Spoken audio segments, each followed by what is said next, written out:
Bueno, seguimos con la ponencia de Alain Gigondet, que tiene el título Hubo en el tribunal la ley y la norma bajo el prisma del examen pericial psiquiátrico.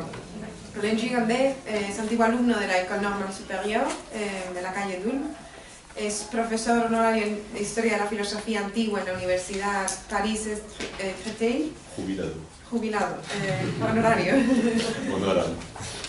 Y su área de investigación es el epicureísmo antiguo griego y romano, así como sus reinterpretaciones modernas y contemporáneas. Entre sus publicaciones se encuentran Fama Deum, Lucrèce et les raisons du mythe, Lucrèce à ton mouvement, en Pouf, el primero en Rome, Lire Épicure et les épicuriens, de 2007, Lucrèce et la modernité, le XXe siècle, que es una obra colectiva de Armand Queneau. Y luego tiene numerosos artículos que tratan sobre diversos aspectos de la filosofía epicúrea en su contexto griego y romano, así como sus recepciones modernas, Montaigne, Diderot, Leopardi, Hegel, Strauss y, por supuesto, Foucault. Le cedo la palabra, muchas gracias. Merci beaucoup. Je ne sais pas si je suis à la bonne distance du micro. ¿Necesita micrófono o lo escucháis bien? Si, c'est bien. Voilà, donc je voudrais vraiment commencer par remercier mon ami Marco Dias et tous ceux qui, avec lui, ont participé à l'élaboration de ces journées d'études et qui m'ont fait vraiment l'honneur et le plaisir de m'inviter, car pour moi, en tout cas, c'est un grand honneur et un grand plaisir de me trouver parmi vous pour parler de ce sujet si intéressant du dernier Foucault. Donc je vais essayer, pour ma part, de vous faire participer à ce plaisir en essayant d'abord de ne pas trop vous ennuyer, mais je ne suis pas sûr de réussir. Bueno, dar las gracias a Marco Díaz Marsay y a los miembros del grupo, también por hacer posible que tengan lugar unas jornadas como estas. Dice que espera no aburrirnos y bueno. Donc le rapport de la loi et de la norme tel que le pense Foucault est, me semble-t-il, au centre de la manière, ou plutôt des différentes manières, dont le philosophe se saisit du problème du droit.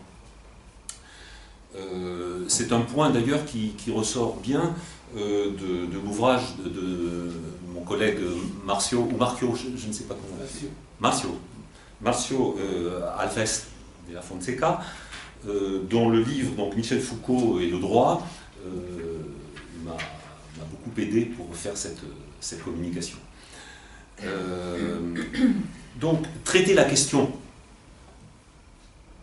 du rapport de la loi et de la norme, évidemment, dans son extension, dans sa complexité, exigerait plusieurs volumes. Et de toute façon, je n'aurais pas la compétence pour les écrire. Donc, je voudrais seulement, ce soir, revenir sur un des aspects particuliers de cette question, tel qu'il est éclairé, me semble-t-il, par un objet qui a accaparé l'attention de Foucault dans les années 1974-1978 et qui est, cet objet particulier, le rapport d'expertise psychiatrique. En 1975, Foucault déclarait dans un interview, c'est la note 2 du texte qui vous a été distribué, Foucault déclarait qu'il préparait un ouvrage sur une anthologie ironique, on peut supposer, d'expertise psychiatrique. Et il disait que il y en avait donc qui remontaient au XIXe siècle, d'autres contemporains, et que de toute façon, ils étaient proprement stupéfiants. Voilà. À ma connaissance, il n'a jamais élaboré ni publié cet ouvrage, mais enfin, c'est dire que c'était vraiment pour lui un point de repère dans son travail sur la norme, la normalisation et son rapport à la loi. Voilà. Donc c'est de là que je tire mon titre, sur lequel je vais m'expliquer dans quelques minutes. Pourquoi Foucault a-t-il privilégié ces rapports d'expertise? Parce que, selon lui, dans la mesure où ces rapports remplissent une fonction judiciaire, ils opèrent sur le terrain de la loi, et en même temps, la manière dont ils remplissent cette fonction est décalée, et à certains égards, est en franche opposition avec la logique même de la loi. L'expertise agit alors comme un révélateur de ce qui se passe, en fait, dans l'appareil judiciaire, au-delà des apparences.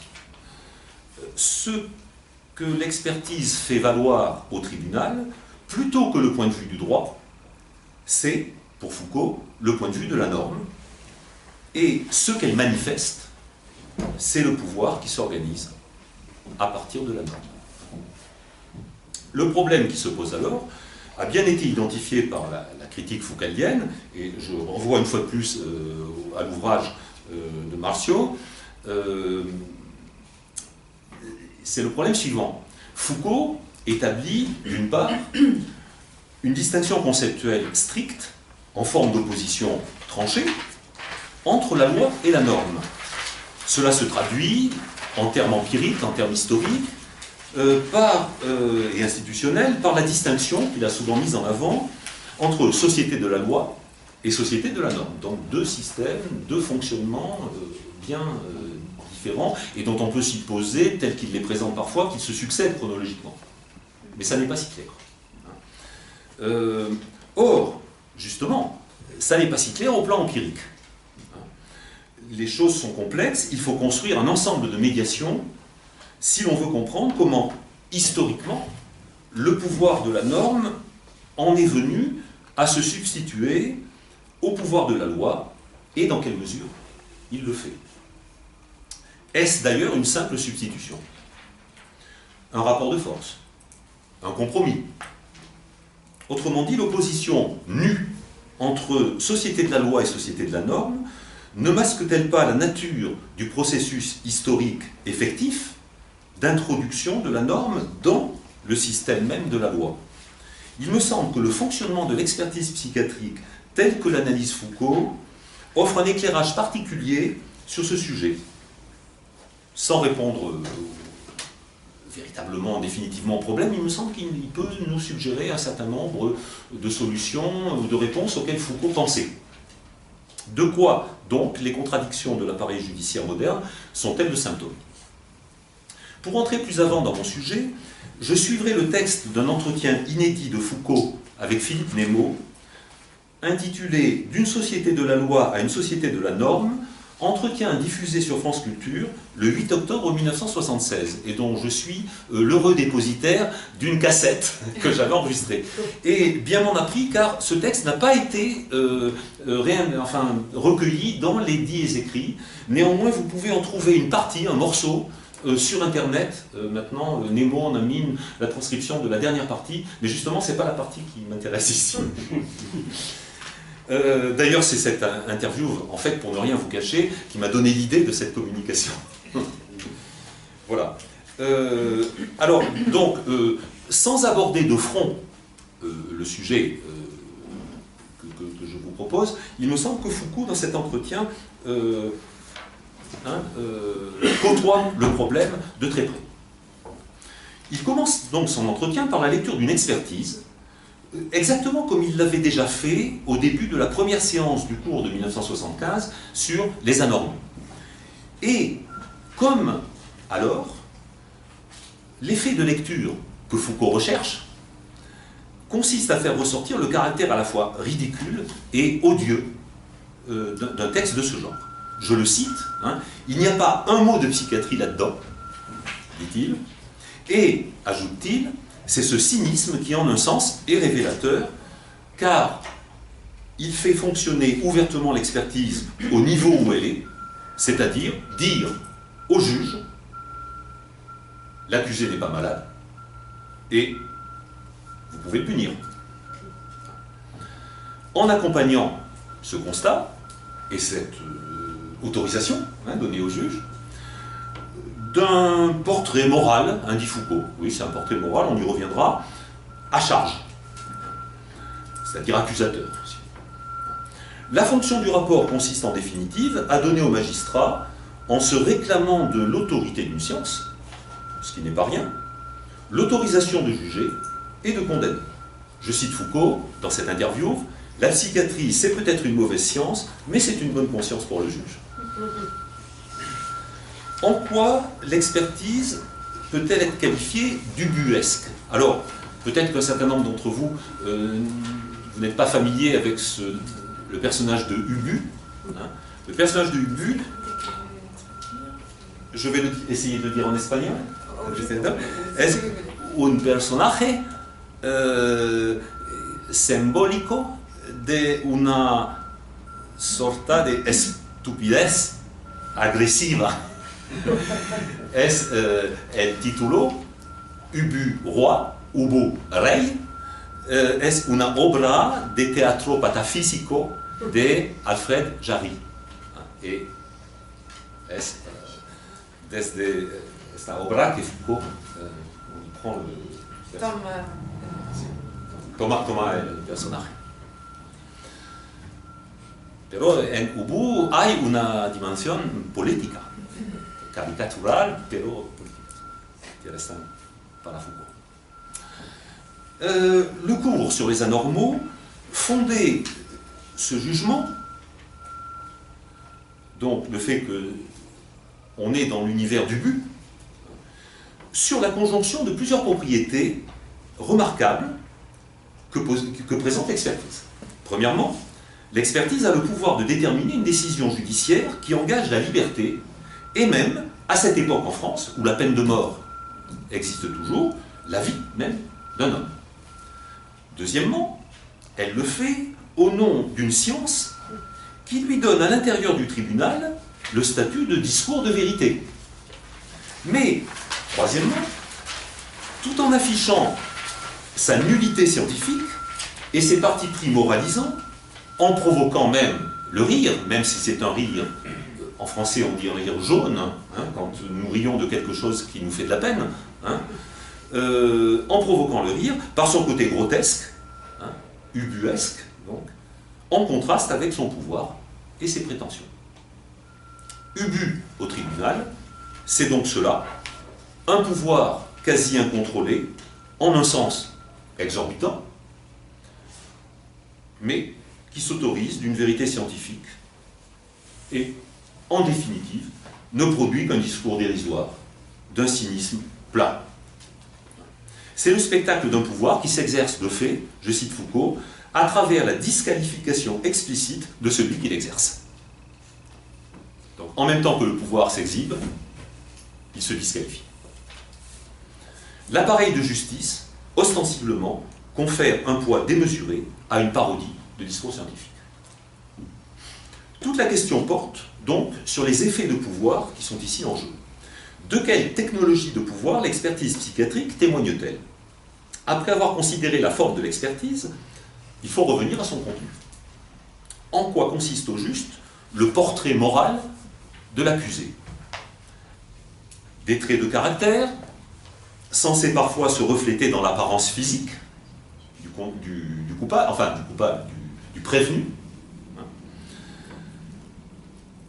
Une histoire de ses mauvaises habitudes, de ses conduites irrégulières, d'où l'on prétend conclure, d'où le psychiatre prétend conclure, au risque de le voir récidiver, au danger potentiel qu'il représente, etc. Sont fréquemment invoquées, dans ces expertises, des propriétés purement morales, hein, telles que l'orgueil, la vanité, l'entêtement, la mauvaise volonté, tout cela rassemblé autour d'une notion majeure qui réapparaît constamment, la perversité. La moralisation souvent caricaturale de ce discours met en évidence son caractère fondamentalement normatif. Dans cette rhétorique plus ou moins élaborée du rapport d'expertise, qui se substitue à la forme scientifique, pourtant censée être la sienne, et qui est censée lui donner son autorité, ce qui est réellement question, c'est la possibilité de punir un individu, comme le dit Foucault, au niveau de sa rationalité quotidienne. Cette intrusion d'un discours normatif au sein d'une logique de la loi, au nom d'une science dont Foucault, je le cite, dit ne sont en fait manifestés que les effets d'autorité, installe une série de déséquilibres et de tensions au cœur de la scène judiciaire. D'où tout cela procède-t-il? Eh bien, je pense qu'il faut repartir de l'opposition sur le plan conceptuel, hein, de ces deux, de ce que j'appelle, pour aller vite, ces deux logiques, hein, celle de la loi et celle de la norme, que Foucault, par ailleurs, a plusieurs fois souligné. Donc je me livre ici, en prenant des éléments un peu dans différents textes, j'essaye de faire une petite systématisation de l'opposition loi-norme en professeur que je suis. Si la norme et la loi participent toutes deux de la règle, puisqu'il faut comparer ce qui est comparable, hein, et si elles ont en commun la dimension prescriptive, bien entendu, hein, leur opposition de principe n'en est pas moins radicale. Alors, d'abord, du point de vue de leur fonctionnement. Premièrement, la loi institue un partage binaire, légal, illégal. La norme, au contraire, établit des gradations. On peut être plus ou moins normal, proche ou éloigné de la norme, hein, c'est ce que j'appellerais l'extension qualitative sur le mode d'un continuum. Deuxièmement, la loi n'intervient que dans un certain nombre de cas déterminés, les infractions. La norme intervient tout au long de la vie, dans tous les domaines et aspects de la vie, ce que j'appellerais l'extension existentielle. On est normal ou pas à l'école, dit Foucault, dans son allure, dans la situation de famille, dans sa sexualité et tout ce que vous pouvez imaginer. Et depuis 30 ans, à mon avis, le domaine d'extension s'est beaucoup élargi, hein, si vous y réfléchissez. Voir Internet, etc., les profils, bon. La normalité consumériste est quand même un chapitre passionnant et considérable, hein, dont Foucault n'assistait qu'au début. Hein. Troisièmement, la loi vous ignore souvent, elle n'intervient que de temps en temps. La norme ne vous lâche jamais, son extension temporelle est également de l'ordre du continuum. Cette opposition se poursuit dans le statut institutionnel de ces deux catégories. La loi intervient quand l'institution judiciaire, essentiellement, a été saisie d'un acte précis. Un acte illégal. La norme est prise en charge par un enchevêtrement inextricable d'institutions qui la font fonctionner. La famille, l'école, le groupe de jeu, le milieu professionnel, etc., etc. Extension institutionnelle. La loi est supposée connue de tous. Le savoir de la norme est l'apanage d'un corps de spécialistes qui appliquent des méthodes qui échappent à ceux qui leur sont soumis. L'examen, l'observation, le rapport, le test, entre autres. La loi, enfin, est censée être l'objet d'un consensus politique alors que la définition de la norme échappe à toute décision collective transparente. Elle est relancée par toutes les institutions à travers lesquelles on passe et dont on n'est pas maître. Donc on voit déjà le schéma du pouvoir de Foucault, hein, qui pointe dans cette opposition. On peut ajouter à cela les précisions données par Foucault sur la manière dont s'exerce le pouvoir disciplinaire qui représente en quelque sorte le mode opératoire de la norme. Premièrement, sans faille ni lacune, ce pouvoir est ce que Foucault appelle une prise totale, ou tend en tout cas à être une prise exhaustive du corps, d'abord, hein, des gestes, du temps et du comportement de l'individu. Deuxièmement, sans discontinuité dans son exercice, ce pouvoir implique au contraire une procédure de contrôle continu. Dans le système disciplinaire, on n'est pas à l'éventuelle disposition de quelqu'un, on est par exemple le juge, hein, le juge d'application des peines, ou des personnages qui sont bien identifiables, si vous voulez, non. On est perpétuellement sous le regard de quelqu'un, ou en tout cas dans la situation d'être regardé. Le système disciplinaire ne se réfère pas comme le pouvoir de souveraineté à un événement ou à un droit originaire, mais au contraire à un état terminal ou optimal, j'hésite à dire idéal. C'est l'intériorisation complète de la discipline sous forme d'habitude, c'est-à-dire cet état de normalisation, on n'a même plus besoin du normalisateur, si vous voulez, qui rendrait donc la surveillance simplement virtuelle. Enfin, l'extension et la diversification de la surveillance et du contrôle le maillage social vont de pair avec l'invisibilité. C'est le fameux panoptique, hein, l'invisibilité des instances qui en sont responsables. C'est un pouvoir qui s'exerce partout, mais n'est visible de nulle part, sur le modèle donné par Foucault, développé par Foucault dans Surveiller et punir, du panoptique. Ici encore, le contraste est fort avec la manière dont s'exerce le pouvoir de la loi, par exemple, sur un point que Foucault a bien mis en lumière, et qui est celui des inégalismes, auxquels Martiaux a dédié de longs passages pertinents, hein, donc je ne m'étends pas là-dessus, mais enfin, le propos de Foucault, c'est que, loin d'exclure l'infraction, et de tenter inconditionnellement de la sanctionner et de la réduire, le pouvoir de la loi, montre Foucault, tolère et mieux encore, aménage tout un ensemble d'entorses et d'infractions à ses propres règles qui participent de son fonctionnement positif. Pensez par exemple aux lois fiscales et ce que nous savons aujourd'hui de la façon dont précisément ces lois prévoient presque leur propre transgression. Hein. À une telle inclusion fonctionnelle de la transgression s'oppose, me semble-t-il, l'entreprise de normalisation généralisée qui caractérise le pouvoir de l'homme. Donc je reviens maintenant à cette intrusion de la norme au sein même du dispositif de la loi, dont témoigne précisément le recours systématique à l'expertise psychiatrique. Qu'est-ce qui la rend possible, cette intrusion? Le premier déplacement opéré par l'analyse psychiatrique sur la scène du tribunal tient à son objet. Ce qui est en cause au point de vue de la loi, c'est un acte, et seulement un acte. Une infraction, un crime. Ce qui est visé, en revanche, par l'expert, c'est un sujet, un délinquant, un criminel. On en déduira que l'objectif de l'expertise, c'est d'établir un lien, de mettre en rapport l'acte et l'agent, de rattacher le crime à son auteur, c'est-à-dire au délinquant, au criminel. Mais pourquoi? Pourquoi faut-il le faire? Il faut tenter de comprendre ici ce que la justice peut attendre de cette opération, en quoi elle en a besoin, pour évaluer, donc il faut tenter de faire cela, pour évaluer les transformations dont cela témoigne dans le dispositif judiciaire. Pourquoi le juge, à un moment donné, a-t-il cru bon de faire appel à l'expert? Puisque semble-t-il le fonctionnement de ces deux discours.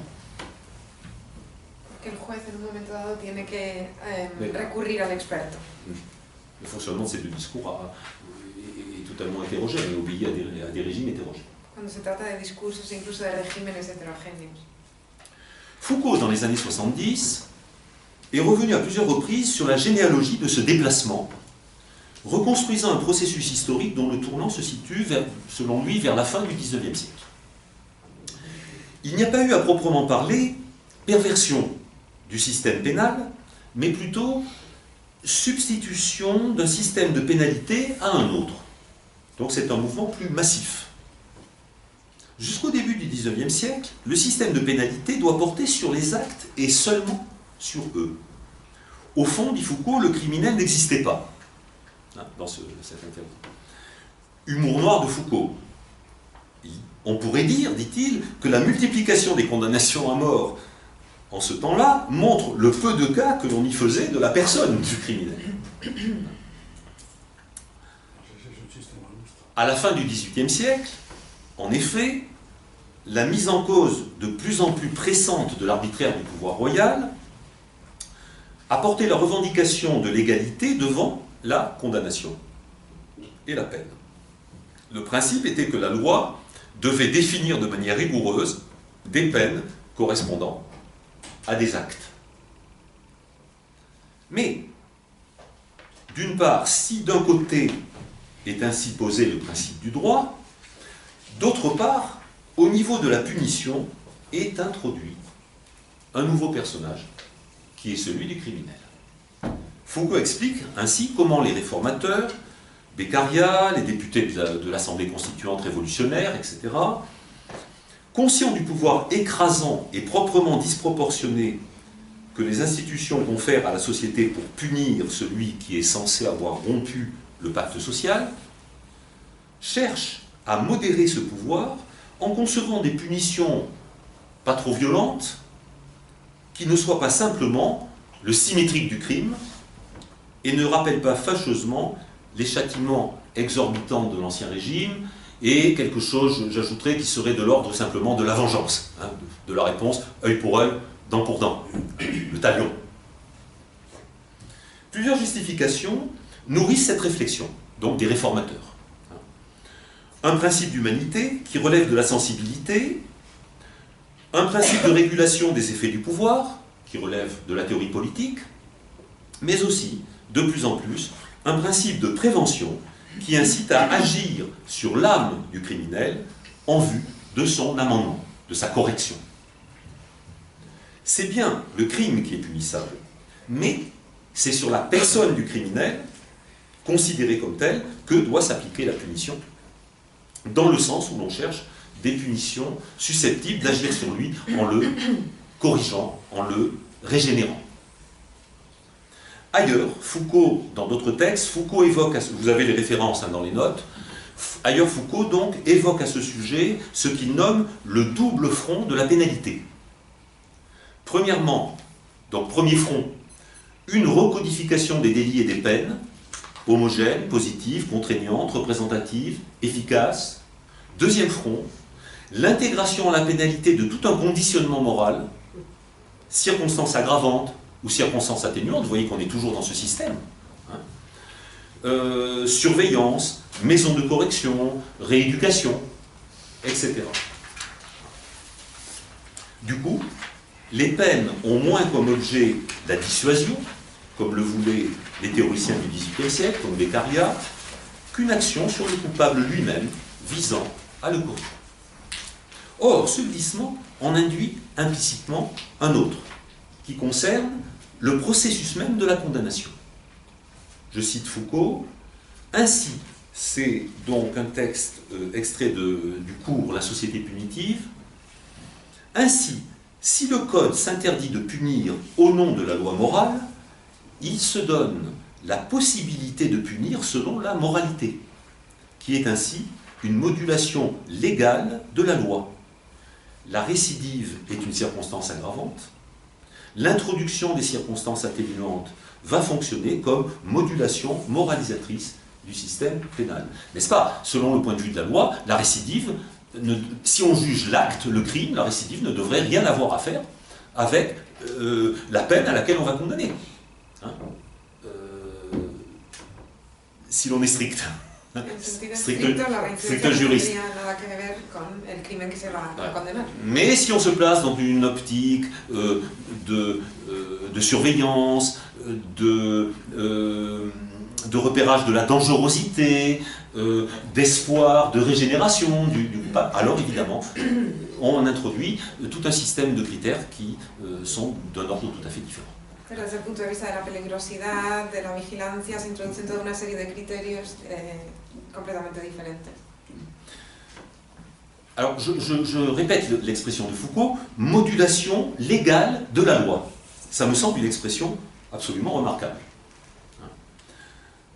Ça veut dire, si je comprends bien Foucault, que c'est de l'intérieur même du dispositif de la loi, c'est une modulation légale de la loi, donc c'est de l'intérieur même du dispositif de la loi que vient cette référence à de nouveaux critères, à une nouvelle dimension, qui est en somme l'éthos du criminel. Ou du moins, une certaine conception, une façon de décrire et de représenter cet éthos. Et cette façon de représenter, évidemment, c'est le champ qui va s'ouvrir à toute une science qu'on appelle la criminologie. Bien sûr. Y esto abre el campo a una nueva ciencia que será la criminología. C'est donc de l'intérieur même du dispositif de la loi que s'efface le discours de la pénalité pure qui, rappelle Foucault, ne connaissait que la positivité de la loi et pas l'immoralité du crime, que l'universalité de la loi et pas la moralisation des individus, que l'inévitabilité de la loi et pas la correction des individus. Ainsi, avec l'introduction du criminel sur la scène du tribunal, apparaît un nouveau théâtre à trois éléments. le crime, le juge et le criminel. Ce premier point d'articulation historique est instructif. C'est à partir du droit lui-même et à son initiative que, donc historiquement, si vous voulez, que le changement se détermine et que l'intrusion de la norme est préparée, que le chemin est ouvert. La justice, estime Foucault, ne s'est jamais sortie de cette situation à trois. L'appel au médecin se justifie en grande partie par cet embarras. Mettre en rapport le criminel avec son crime, les coller l'un à l'autre, comme le dit Foucault dans l'entretien que je cite, tel nous était apparu tout à l'heure l'effet questionnable de l'expertise psychiatrique. Mais on commence à comprendre que dans la mesure où l'objet du jugement se déplace subrepticement de l'acte vers l'agent, du crime vers son auteur, le juge doit maintenant avoir avec lui, à côté de lui, quelqu'un qui puisse lui dire « Vous avez le droit de punir le crime dans ce criminel. » Car ce criminel ressemble à son crime. En proposant au juge tout un ensemble de notions psychologico-éthiques, l'expert lui permet de passer sous l'autorité de la science de l'acte à la conduite, du crime au criminel. Le responsable du chantage a bien, finalement, un profil, un ethos de maître chanteur. C'est une tautologie, mais une tautologie qui est de fait indispensable dans cette nouvelle configuration, car elle garantit que la personne du coupable est adéquate au geste pour lequel elle est jugée. Et, clandestinement, en quelque sorte, c'est la manière d'être, l'éthos, qui devient le délit lui-même. Et ce glissement, clandestin, invisible, mais bien réel. L'avantage d'un tel agencement, c'est donc de faire retrouver au juge un objet homogène, bien identifiable, le criminel et son crime, bien collés l'un à l'autre, comme disait Foucault, par la grâce du psychiatre. Mais, bien sûr, en fait, on ne fait que déplacer la difficulté, puisque pour se débarrasser de la trilogie juge, crime, criminel, il a fallu en établir une nouvelle, qui est juge, crime, criminel, psychiatre. La conséquence la plus remarquable de cette opération, si vous voulez, c'est que l'on punit maintenant le criminel en fonction d'autres facteurs que le crime seul, vous l'avez bien compris. De là, le contenu de l'expertise. Classiquement, le médecin, le psychiatre était convoqué au tribunal pour répondre à une question, et une seule, la question de droit. Le criminel était-il en état de démence au moment des faits? Donc la question de la responsabilité civile. Désormais, premièrement, il doit tenir un discours qui tente à expliquer le crime, à l'expliquer, par la personnalité, le profil psychologico-moral du criminel.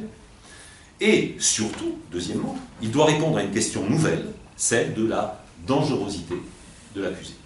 L'analyse proposée par Foucault est axée sur l'idée que l'expertise assure l'unité, la cohérence d'un système devenu au cours du XIXe siècle double, à la fois médical et judiciaire.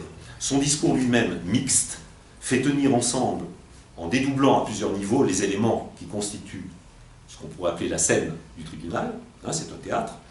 La cohérence ainsi obtenue est évidemment précaire, et en grande partie en trompe-l'œil. Et, à mon avis, c'est bien ça qui intéresse Foucault. C'est cette précarité et ce faux semblant. Donc, en premier lieu,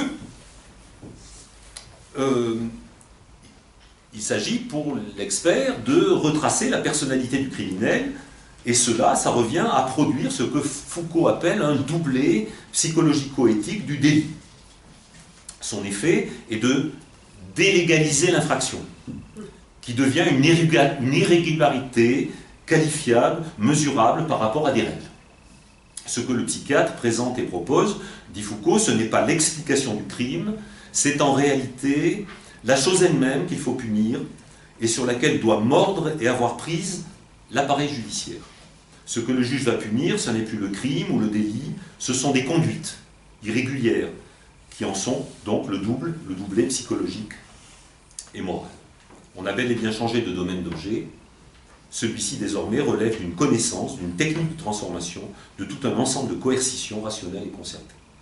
À l'horizon, donc, il y a le corpus général des techniques de normalisation qui relèvent de l'appareil social disciplinaire. Deuxièmement, l'expertise opère un second dédoublement en réponse à la question essentielle, et c'est celle que lui pose le juge, hein, c'est-à-dire l'accusé est-il dangereux et à quel degré? Cette question, en effet, contredit à nouveau un principe fondamental du droit. On ne doit punir un individu que s'il a commis un crime. Être dangereux, c'est être seulement, dans le pire des cas, susceptible de commettre un crime. Pour contourner la difficulté, l'expertise double l'auteur du délit par un personnage nouveau, le personnage du délinquant. Il s'agit d'abord d'établir les antécédents, en quelque sorte infraliminaires de la pénalité, dit Foucault. C'est bien dit. C'est-à-dire, au fond, ajoute-t-il, de montrer comment l'individu ressemblait déjà à son crime avant de l'avoir commis. Le discours sécuritaire, aujourd'hui, fait un usage massif de ce type de raisonnement et de ce type de concept. On l'a sous les yeux en ce moment, en particulier en France, évidemment. On se meut là, donc, sur un territoire indécis, entre le médical et le juridique. J'ajoute, pour ma part, à mon avis, que la théorie comportementaliste a de beaux jours avec elle dans un tel dispositif. Añade la teoría comportamentalista. Bien sûr. Oui. Et ce terrain, c'est celui d'un diagnostic parapathologique qui prétend, à travers une série d'observations, faire apparaître une maladie qui n'est pas vraiment une maladie. Une maladie qui relève en fait plus de la déficience morale. Ça me fait penser à Platon et à son âme dans la République, cette âme qui est méchante, mais qui est méchante parce qu'elle est malade. Mais aussi qui est malade parce qu'elle est méchante. On l'a vu en commençant, les défauts, les anomalies que pointe l'expertise ne sont ni des pathologies, ni des infractions. Foucault avait déjà montré comment l'expertise fonctionnait déjà de cette manière dans le dossier Pierre Rivière. Il est significatif qu'à l'issue de ce second dédoublement, la question classique et fondamentale, celle qui dans la configuration antérieure du judiciaire motivait seule la présence du médecin psychiatre au tribunal, la question de la responsabilité de l'accusé, cette question se trouve étrangement contournée. Le sujet décrit, en effet, est pour l'essentiel ce qu'on pourrait nommer un sujet déficient. Je cite Foucault, « On va constituer avec ses irrégularités, ses inintelligences, ses insuccès, ses désirs inlassables et infinis, une série d'éléments à propos desquels la question de la responsabilité ne peut plus être posée, ou ne peut même plus se poser, puisque finalement, au terme de ces descriptions, le sujet se trouve responsable de tout et de rien. C'est une personnalité juridiquement indiscernable, dont la justice est par conséquent, au terme même de ses lois et de ses textes, obligée de se dessaisir. Mais le point est que l'auteur, responsable ou non du crime, se trouve désormais doublé d'un sujet délinquant, qui n'est plus un sujet juridique, mais l'objet possible d'une technique de réparation, de correction, de réinsertion, etc. Enfin, et ça selon un schéma qui est familier au lecteur de Foucault, l'expertise psychiatrique produit un groupe supplémentaire de dédoublement remarquable à un autre niveau, celui des acteurs de la scène judiciaire, qui vont échanger leur rôle. Le rôle du médecin va dériver vers celui du juge, puisqu'en montrant que le sujet est capable du crime dont on l'accuse, l'expertise va souvent acquérir valeur de démonstration et justifier le passage de l'accusé au statut de condamné. Voilà désormais le psychiatre dans la position du juge. Et inversement, le juge va se dédoubler en face du médecin, en punissant le sujet psychomoral que lui présente le psychiatre. Ce n'est plus le crime à proprement parler qu'il punit. Il peut alors proposer une série de mesures de correction, redressement, réinsertion, etc. Et Foucault commente, avec son humour habituel, le vilain métier de punir se trouve ainsi retourné dans le beau métier de guérir. C'est à ce retournement que sert, entre autres, l'expertise psychiatrique. Remarquons que dans ce dispositif, la loi ne s'efface pas devant la norme et devant le contrôle, mais qu'elle est comme capturée par eux pour en devenir le vecteur. Foucault montre, pour finir, et nous revenons à Ubu, que le caractère grotesque de l'expertise psychiatrique est le résultat d'un mouvement historique de dégradation, d'involution de son niveau scientifique dont les experts ne sont pas exclusivement responsables. Les premières expertises, adossées au XIXe siècle, adossaient leur intervention au tribunal à un savoir médical constitué dans la clinique. Mais c'est la loi elle-même qui a progressivement redéfini sa demande à leur égard. En s'infléchissant en particulier vers la question de la dangerosité de l'individu inculpé, à la question de son accessibilité à une sanction pénale et à la question de sa possible réadaptation, elle vise implicitement une sorte de double qualification, à la fois judiciaire, excusez-moi, oui, elle vise donc une sorte de double qualification, hein, qui est à la fois judiciaire et médicale, hein, de l'inculpé. Bon. C'est-à-dire, dit Foucault c'est dans ce texte des 10 écrits, hein, que je citais, ce sur quoi désormais devra porter la sanction pénale, ce n'est pas un sujet de droit reconnu responsable, c'est un élément corrélatif d'une technique qui consiste à mettre à part les individus dangereux, à prendre en charge ceux qui sont accessibles à une sanction pénale, pour les curer ou les réadapter. Autrement dit, c'est une technique de normalisation qui désormais aura à prendre en charge l'individu délinquant. Foucault, en particulier dans le cours sur la société punitive, a retracé l'émergence de cette notion de dangerosité à travers l'idée que l'on voit apparaître au XVIIIe siècle, et que j'ai déjà évoqué très brièvement tout à l'heure, que le crime n'est pas simplement une faute ou un dommage infligé à autrui, mais bel et bien un acte de rébellion contre la société et ses règles, quelque chose comme une rupture du pacte social. Ce qui est incarné dans nos tribunaux, vous le savez, par la partie civile. Lorsque le ministère public se porte partie civile, il se porte partie civile au nom de la société tout entière, dont il estime qu'elle est lésée par le crime particulier. Donc c'est une pratique qui est tout à fait vivante chez nous. Es lo que se encargan los tribunales con la parte civil. Partie civile, lorsque le ministère public... Cuando el Ministerio Público participa encarnando la parte civil. C'est que le pacte social est rompu, en fait, d'une certaine façon. Estime-t-on implicitement. Voilà. Or,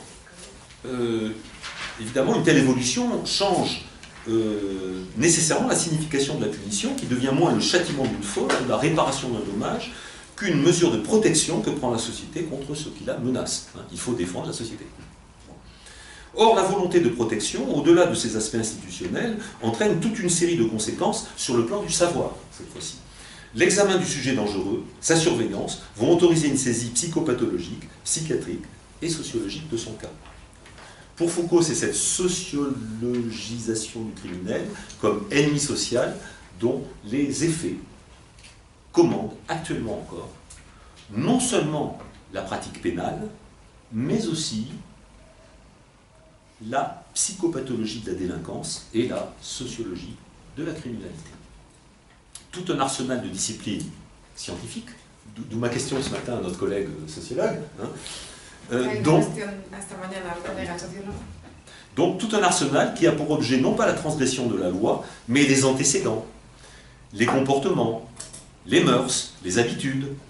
Tout cela naît donc de ce déplacement des modalités du pouvoir judiciaire. L'analyse politique contemporaine se demande, j'ajoute ce commentaire l'analyse contemporaine, puisqu'on en a parlé ce matin, se demande quel est l'homme des droits de l'homme, mais Foucault, lui, de manière tout aussi politique, n'a cessé de se demander quel est l'homme des sciences humaines. Cette histoire de la constitution du sujet dangereux induit un problème dont Foucault précise bien qu'il est la croix du système judiciaire depuis la fin du XIXe siècle jusqu'à nos jours. Dire « il est dangereux »,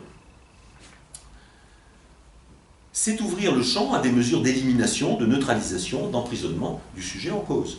Du fait que la justice est amenée à punir un état et pas un acte, la punition change inévitablement de sens et de critères. D'abord, sa gravité est fonction non pas de l'acte, mais de l'état dangereux. Deuxièmement, elle est modulable selon l'évolution de la dangerosité en cause, très logiquement. De là, la pratique des peines variables ou modulables, sur laquelle Foucault, à la fin des années 70, est revenu à plusieurs reprises, citant fréquemment le cas de George Jackson, le leader des Black Panthers, qui avait été condamné par les tribunaux californiens à une peine qui allait de 2 ans à 10 ans de prison. C'est pas tout à fait pareil. Hein.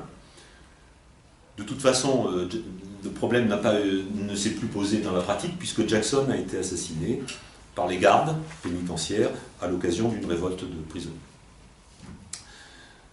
Ce qui intéresse Foucault dans une telle pratique de la modulation des peines, c'est d'abord qu'elle est le symptôme particulièrement criant des contradictions qui travaillent le système judiciaire. Et c'est là-dessus que je terminerai. Mais c'est surtout qu'elle ouvre la porte à un examen ininterrompu du sujet, une série de contrôles sous la responsabilité de divers spécialistes. Donc elle ouvre un champ de savoir nouveau, hein, et dans lequel nous sommes entièrement pris. On s'aperçoit par conséquent que le rapport d'expertise psychiatrique n'est pas seulement la petite pièce, hein, le petit détail, qui fait tenir ensemble le pouvoir médical et le pouvoir judiciaire sur la scène du tribunal, mais qu'il relie en même temps, à une échelle beaucoup macroscopique, si vous voulez, l'appareil judiciaire à l'ensemble des institutions et des techniques de normalisation. Cette situation particulière suggère à Foucault une hypothèse. Ces techniques et les pouvoirs qui leur sont liés, je le cite, ne sont pas simplement l'effet de la rencontre, de la composition, du branchement l'un sur l'autre du savoir médical et du pouvoir juridique, mais en fait, à travers toute la société moderne, c'est un certain type de pouvoir, ni médical, ni judiciaire, mais autre, qui est arrivé à coloniser, dit-il, et à refouler et le savoir médical et le pouvoir judiciaire. Un type de pouvoir qui finalement débouche sur la scène théâtrale du tribunal, en prenant appui bien sûr sur l'institution judiciaire et sur l'institution médicale, mais qui en lui-même a son autonomie et ses règles. Il s'agit bien entendu du pouvoir que Foucault appelle de normalisation, qui, selon lui, impose son modèle à l'ensemble des relations de pouvoir propres aux sociétés modernes. Je termine en me demandant ce que Foucault veut dire au juste lorsqu'il oppose justement une société de la loi ou de souveraineté à une société de la norme ou, dit-il aussi, de contrôle. Le travail généalogique de Foucault consiste à montrer que le pouvoir de la loi et le pouvoir de la norme s'enchevêtrent tout au long de l'histoire de nos sociétés. Hein. Par exemple, le pouvoir disciplinaire en fait, vient de loin. Et ces dispositifs, à montrer Foucault, fonctionnent déjà de manière interstitielle au sein des dispositifs de souveraineté, par exemple dans les communautés monacales, dès le Moyen-Âge. Inversement, le rôle exercé par la famille dans les institutions contemporaines est, selon Foucault, celui d'un pouvoir de souveraineté indispensable au fonctionnement de la normalisation. Il cite ces 2 exemples dans le pouvoir psychiatrique, dans le cours sur le pouvoir psychiatrique. Si bien que, au fond, je proposerai de voir dans l'opposition conceptuelle de la loi et de la norme, au fond, plutôt un agencement opératoire. C'est-à-dire que cette opposition rigoureuse lui sert en réalité à révéler les contradictions, les incohérences, les instabilités du régime de la loi dans une société de la norme, la loi ne fonctionnant qu'à condition de contrevenir à ses propres principes. Et cette attention est conforme aux objectifs politiques de ce que Foucault appelle sa méthode généalogique. Quelques années après ces textes que j'ai cités, Foucault se réclamera d'une tradition critique, vous le savez, remontant au moins à Kant, qui consiste à provoquer le présent à partir du diagnostic de, dit-il, ce que nous sommes. À côté de la tradition critique qui s'interroge sur les conditions de la connaissance. Une seconde tradition travaille notre présent, celle qui s'interroge sur ce que Foucault appelle l'actualité. Quel est le champ actuel de nos expériences? Quel est le champ actuel des connaissances possibles? L'objet de l'analyse, ici, dans ce que j'ai essayé de vous décrire, ce sont, je dirais, les failles du système judiciaire. Déjà en 1972, dans le cours sur les théories et les institutions pénales, Foucault soulignait que les institutions sont moins intéressantes en tant que telles qu'en tant qu'elles sont le lieu et l'enjeu de confrontation et de rapport de force.